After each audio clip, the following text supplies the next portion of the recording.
सकाळी आहे. सकाळचे वाजले 6:45. आपण निघलोय मोलगीच्या आश्रमावरून. रात्री त्यांनी आपली सोय, मोलगीच्या आश्रमाच्या मागे एक शाळा आहे, तर शाळेच्या पाठीमागं केली. ती गर्दी भरपूर असल्यामुळं शाळेत आम्ही झोपलो. त्यांनी प्रत्येकासाठी एका शाळेमध्ये म्हणजे बेंच वगैरे असल्यामुळं एका वर्गामध्ये 8-8, 9-9, 10 जण झोपले होते. तर सगळे वर्ग त्यांनी ओपन केले. ते आत्ता 6:45 वाजता आपण सकाळी निघलोय आणि आपण मेन रोडने न जाता एक मधून वाट जाते शॉर्टकटने जरा, तर आपण तिकडनं आलोय आणि आता आपण चाललोय पुढं. आज आपण ठरवलं पण ठरवून काहीच होत नाही, कारण काल आपण ठरवलं होतं मुलगीला दुपारच्या जेवणाला यायचं, पण आपण रात्री मुक्कामाला मुलगीला आलो. कारण जेवायला यायचं होतं पण एका दादांनी आपल्याला मध्येच थांबून घेतलं, त्यामुळे आपण तिथं जेवलो होतो. त्याच्यामुळं ठरवून काही होत नाही. नर्मदा मैयाला जिथं आणून मुक्काम करायचा किंवा जिथपर्यंत पोहोचवायचं आहे ते तिथपर्यंतच पोहोचते. त्यामुळं आपण आजपासून काही ठरवायचं नाही. जर चालत राहिलं तर चालत जायचं. थंडी आहे भरपूर आणि हे सगळं पूर्ण जरा बागायती एरिया आहे. भाताचं पीक वगैरे, पाणी वगैरे दिलेलं आहे वावरांना, शेतांना, त्याच्यामुळं थंडी जास्त वाजते. सकाळी आंघोळ नाही केली तिथं, गर्दी खूप असल्यामुळं. आता आपण पुढं चाललोय. पुढे एक 5 किलोमीटरवर आश्रम आहे, तर तिथं बघू, आंघोळ वगैरे करू, बालवं घेऊ आणि पुढचा प्रवास सुरू करू. किती वाजेपर्यंत पोहोचतोय तो तिथे. नर्मदे विहार हे असे इकडं जे आपण आमसूल वगैरे तयार करतो, तर हे आमसूलसाठी वगैरे असे हे गव्हर्नमेंटने दिलेले हे शेड वगैरे असं, तर ते असे भरपूर जागे इकडं पाहायला मिळतात आपल्याला. कालच्या छोट्यामध्ये सांगितलं की आमसूल इकडचं, आमसूल आणि बगर हे मेन मुख्य पिके. तर अजून पण भरपूर जागेवर दिसतं आपल्याला ते. आपण ह्या रस्त्याने आलो असतो नाही तर, पण आपण शॉर्टकट घेतला. आपला जवळजवळ अर्धा ते 1 किलोमीटर वाचला. अशी इथं बाण वगैरे केलेली तिच्याकडून रस्ता वळून असेल तिथून. आता आपले हे सगळे चाललो होतं आपण पुढं.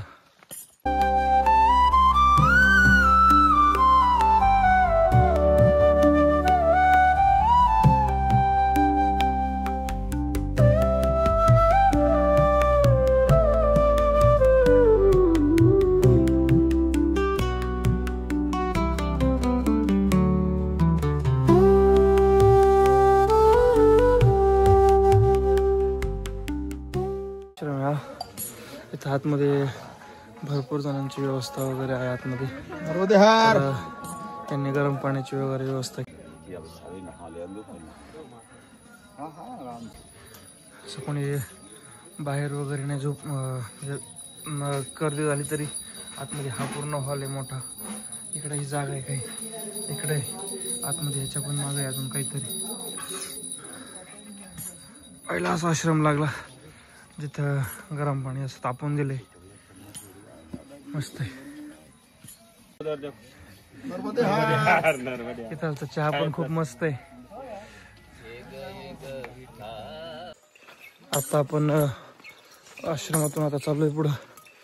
पहिलं आश्रम आपल्याला असं लागलं होतं आतापर्यंत की त्यांनी गरम पाणी वगैरे म्हणजे तापून गरम पाणी सोय केली ती परिक्रमावासियांसाठी. आपण तिथं चहा वगैरे घेतला, चहा मस्त होता. आणि आता आपण चाललोय पुढं पुढील आश्रमावर. पुढील आश्रम इथून परत 5 किलोमीटरवर लांब आहे. चला, सूर्य उगवलाय मस्तपैकी, ऊन वगैरे पडले. जीवनसत्व घेत चाललो आपण आता थोड्या वेळ. एक रोड जातोय रस्त्यानं, डांबरी रस्त्यानं, गाडींचा वाटतो. आणि हा इथं पाटी लावली. हो आलो आलो. इथे एक पाटी लावलेली, हा एक मधून रोड जातोय. मला खूप अंतर वाचवतात आपलं. जे परिक्रमेचा मार्ग जो काढला आहे तो रोडने काढलेला आहे, आणि आपल्या शॉर्टकटने अर्धा 1 किलोमीटर आपण मधून जातो. त्यामुळे आश्रम खूप जवळ असल्यासारखं वाटतं. मागील आश्रम पण आपण ते मागे जे पहिल्यांदा शॉर्टकट आलो मोलगीच्या आश्रमापासून, तर ते पण खूप कमी वाटलं, कारण मोठा शॉर्टकट असेल मे बी तो. तिकडनं काही गेलेलं नाहीत आपण, त्यामुळं मोठाच असेल तो. लागली परत आपल्याला शुलपाणीचं झाडी. 2-3 दिवस आपण धडगावपासून निघल्याच्या नंतर पूर्ण आपल्याला जरा पठारासारखा सपाट भाग लागला होता. आपण आता ते शॉर्टकटने पुढे आल्याच्या नंतर आपल्याला डायरेक्टच डोंगर दिसलेत. आज रस्ता मे बी डोंगरातूनच आहे, पण चढण उतरच नाही. उद्यापासून जरा असेल बघू. आता आपण तर लागलाय हा डोंगर मोठं लागले. आता हे आपल्याला एक मस्त आश्रम लागलं पुढं आल्याच्या नंतर. हा पूर्ण शुलपाणीचाच एरिया लागलाय आपल्याला. हा डोंगर चढून आल्याच्या नंतर पण पुढे हे सगळे डोंगरच आहेत. हा एक आश्रम पिंपळखोटीचा म्हणून आश्रम आहे. तुम्ही बघू शकता डोंगर. आपण तिकडनं आलोय डोंगरातनं. सगळे चहा वगैरे घेत आहेत. हा आश्रम आहे.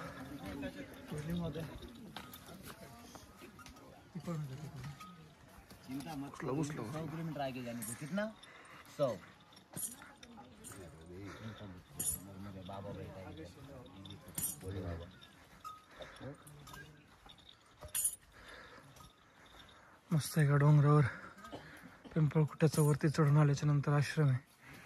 शिवलिंग वगैरे मस्त. नर्मदे हर. नर्मदे हर.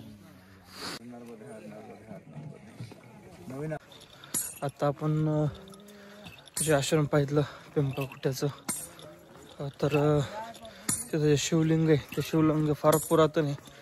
तर त्यांनी 2 वर्ष झाले इथे एक आश्रम स्थापन केले, जे की नर्मदा परिक्रमावासियांची सेवा करण्यासाठी. तर मग त्यांचा असा उद्देश होता की जे महादेवाचं शिवलिंग आहे तर त्याचीही पूजा होईल आणि नर्मदा परिक्रमावासी जे येतात तर त्यांचीही सेवा घडेल. तर अजून त्याला रजिस्ट्रेशन वगैरे झालेलं नाही आहे.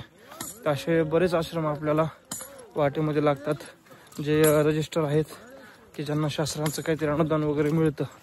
आणि असे जे पिंपळखुट्यासारखे जे आश्रम आहेत, असेही आत्ता हे आपण जे आश्रम पाहितलं, जे मागचं जे आश्रम गेलं तर बिजरी गावांमधलं, तर असे आश्रम त्यांचं अजून रजिस्ट्रेशन नसतं. यांची जी सेवा असते किंवा हे जे खर्च वगैरे करतात आपल्याला, अन्नदान वगैरे, अन्नक्षेत्र वगैरे चालवतात, तर आपण जे पैसे देतो यांना दानपेटीत आपण जे टाकतो किंवा कोणी दान म्हणून देतं, तर ह्याच्यावरच हे सगळं चालतात. सरकारचं यांना काही नसतं.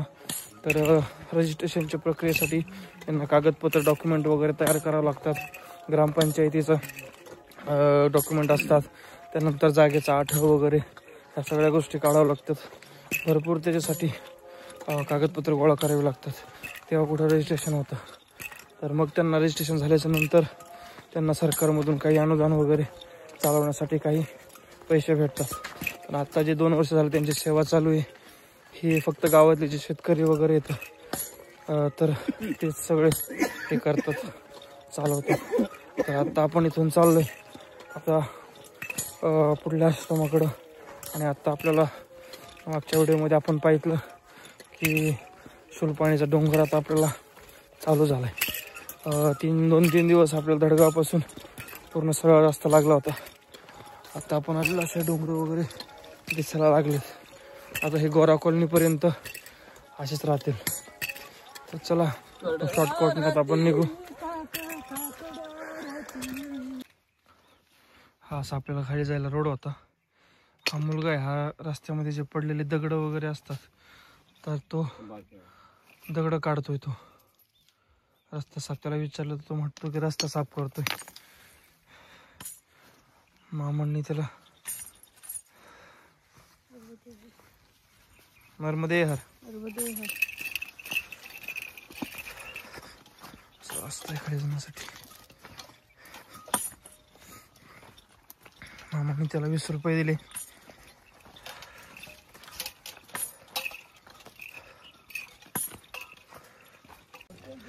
आज आपल्याला पूर्ण असे रस्ते लागत आहेत. आपण आता इकडून आलो मधून त्या रस्त्याकडून. म्हणजे हा जो घाट आहे पिंपळखुट्याचा तर हां तर परत आपला असा मधून जायचं म्हणजे आपण आज रस्त्याने कमीच चाललोय. हे पूर्ण असं शॉर्टकटने परत मधून असे पूर्ण हे लाल झेंडा नाही तर लाल कापड काहीतरी बांधलेलं नाही तर असे पान वगैरे दाखवलेले आहेत, खुणा केलेल्या आहेत. मध्ये 9 वाजल्या, आपल्या आंघोळ्या वगैरे झाल्या. वाटेत एक आपल्याला ओढा लागला होता तर तिथं आंघोळ्या करून निघलो आपण आता पुढं. सकाळी गर्दी असल्यामुळे केल्या नव्हत्या. आपल्याला परत आता हा डांबरी रोड लागलाय. तो जंगलाचा रोड होता तर तो संपला आणि आता आपण चाललो पुढं. बघू आता पुढचा आश्रम किती किलोमीटरवर येते. सगळे पूर्ण झाडं सागवानाचे आहेत. सातपुड्यामध्ये जेवढा आपण जे शूलपाणेश्वर महादेव वगैरे तिथपासून जो सातपुडा सुरू होतो तर सगळं शूलपाणी जंगल वगैरे सगळ्या जंगलामध्ये सागवानाची झाडं आहेत. तर ह्या शूलपाणी सातपुडा पर्वताला सागवानाचा कोठार पण म्हणतात. जेवढे पण शेतकरी किंवा रस्त्याच्या कडेला यांचे जे घरं आहेत हे कालपासून आपण बघतोय प्रत्येकाने रस्त्याच्या कडेने पूर्ण संपूर्ण बांबू वगैरे लावलेले आहेत. आपल्याला पूर्ण सावली पण बांबूची हे पुढं बघू शकता. अख्खे सगळे बांबू आहेत. पूर्ण सावलीतून रस्ता आहे, लागत नाही. पूर्ण सगळे पूर्ण उंच उंच बांबू आहेत. त्याला घराला वगैरे अशा भिंती नाही त्या कडेकडेने आणि पूर्ण सगळं बांबूच्याच भिंती वगैरे बनवलेल्या आहेत. सगळीकडे बांबू आहेत. घर आहेत कडेकडेने सगळे पुढं गेट वगैरे आणि सगळे बांबू. 5 वेळ झाला आपल्याला हा रस्ता लागलाय. डांबरी रस्ता सोडून आपण ह्या रस्त्याने बराच वेळ झाला चालतोय. दगडांचा वगैरे रस्ता आहे.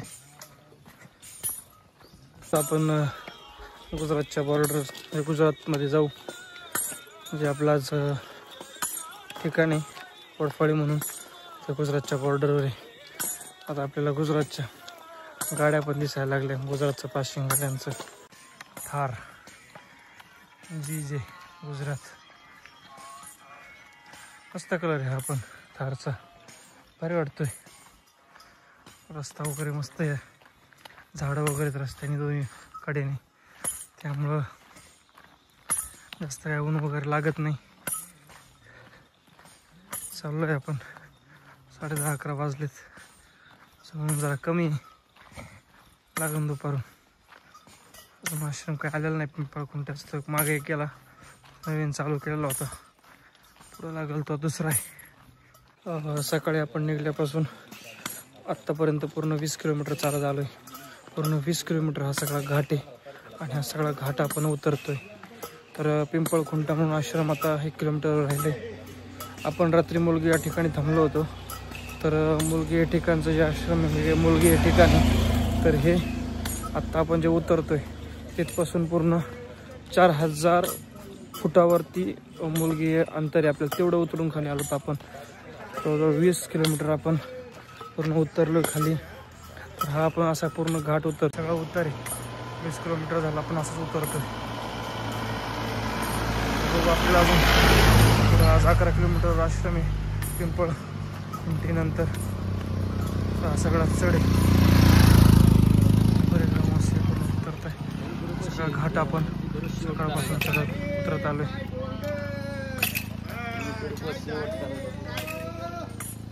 हे आज जरा पूर्ण घाट उतरायचा असल्यामुळं जरा आमच्या खांदी मामांना जरा आनंद झालाय.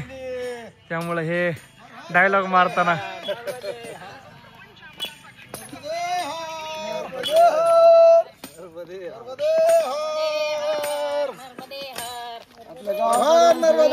कुठेचा आश्रम आहे पिंपळखुंट्याचा आणि हा एकदम रस्त्याला लागूनच आहे. फक्त थोडीशी जागा आहे आतमध्ये वगैरे आहे जागा. एक 50-60-70 लोकांची झोपून व्यवस्था होऊ शकते. तर आता आपण चाललोय पुढं. बघू आता पुढं जाऊन थोडं थांबू. आत्ताच आपण जेवण केलं, आता वाजले 1:30. आपल्याबरोबर जे होते ते बाकी सगळे निघले, आपणच थोडं मागे. बघू आता घाट उतरणीचा आहे का कसा आहे ते पुढं. पूर्ण रस्ता आपल्याला असा उतरणीचाच आहे. आता आपण एक अर्धा पाऊण तास झालं पिंपळखुटीच्या पुढं आलेलो. तर इकडचे जे गावं आहेत अक्कलकुवा तालुक्यातले, शहादा तालुक्यातले, हे जे पाडे वगैरे आपण आदिवासी पाडे वगैरे म्हणतो, तर इथं ग्रुप ग्रामपंचायत असते. ह्या पद्धतीची ग्रुप ग्रामपंचायत असते. आता इथपासून ते आता वडफळी पूर्ण 8-9 किलोमीटरपर्यंत आहे. तर इथं आतमध्ये ते वडफळीच्या अलीकडचे जेवढी गावं आहेत तर तेवढ्यांची एकच ग्रामपंचायत. म्हणजे जवळजवळ 10, 12, 14 जरी गावं असले तरी त्यांची एकच ग्रामपंचायत, ग्रुप ग्रामपंचायत. आणि मोकाशीपासून जे मोलगीपासून जे आपल्याला पिंपळसोटी लागलं तिथपर्यंत जेवढी गावं येतं ते पिंपळसोटी ग्रामपंचायतीमध्ये, ग्रुप ग्रामपंचायतीमध्ये सगळे होते. तर आता आपण चालू वडफळीकडं 8 किलोमीटर. एवढाच आश्रम आहे वाटतं तिथं आपण, जेवढा पिंपळखुंटीचा होता तेवढा. तर चला चाललो. इथं पाटी वगैरे आहे. तर आपण पाटीवर किलोमीटर दाखवलं त्यांनी. बघू काय. हर हर नरमध्ये स्वास्थ्य प्रजान आहे. डेडिया पाडा, वडफळी, पंढरमाती आणि मोकस असं लिहिलंय. आपले सगळे इकडे गेलेत, आपणच मागं राहिलोय. आपण पण चाललोय आता वडफळीकडे.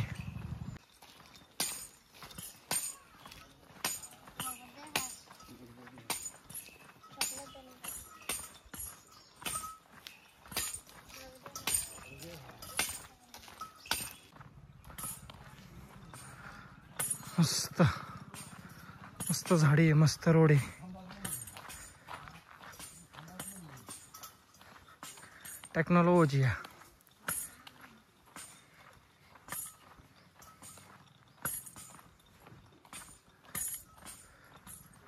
कसं ओपन असत आहे.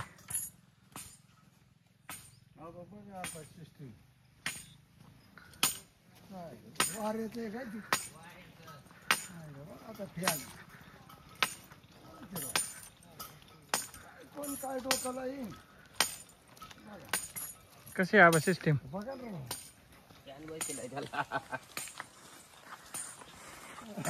हा बा तुमच्या काळात होतं तसं?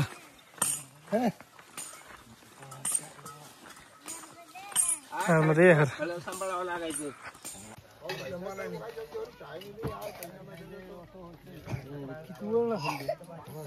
काय दीडीचं माफी घी का पैसे का घी. हर आता वाजले 4. आपण पोहोचलोय आपल्या आश्रमाच्या ठिकाणी. हे आता शेवटचं गाव आपलं, जे की महाराष्ट्र बाउंड्री, महाराष्ट्र आणि गुजरात बॉर्डरवरचं आहे. महाराष्ट्राचं शेवटचं गाव. तर आपण 4 वाजता आपण इथं पोहोचलोय. आश्रम थोडा जवळ आलाय. आता वातावरण मस्त आहे. आपलं पूर्ण हे वडफळी मधला आश्रम, चैतन्य आश्रम अन्नक्षेत्र, कुलदीप कुलकर्णी.